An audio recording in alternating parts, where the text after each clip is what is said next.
Ay, dili. Oh.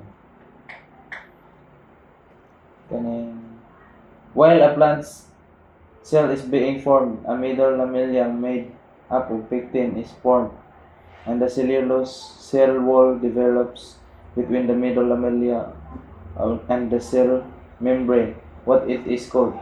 Primary cell wall. Number 2.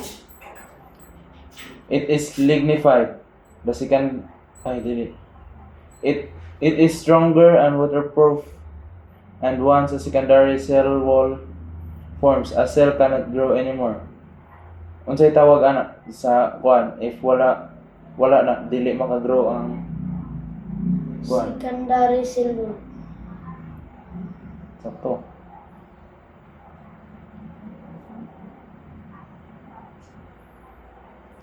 A cell cannot survive if it is totally isolated from its environment.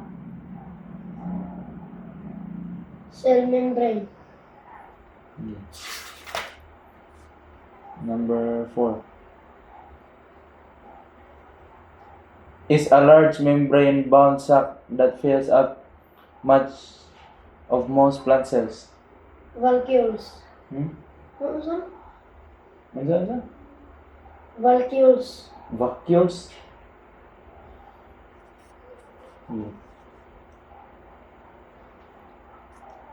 It is jelly-like mixture in which the organelles are suspended so cytocell plus organelles is equal to cytoplasm.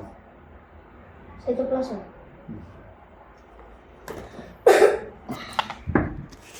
Ano to eh?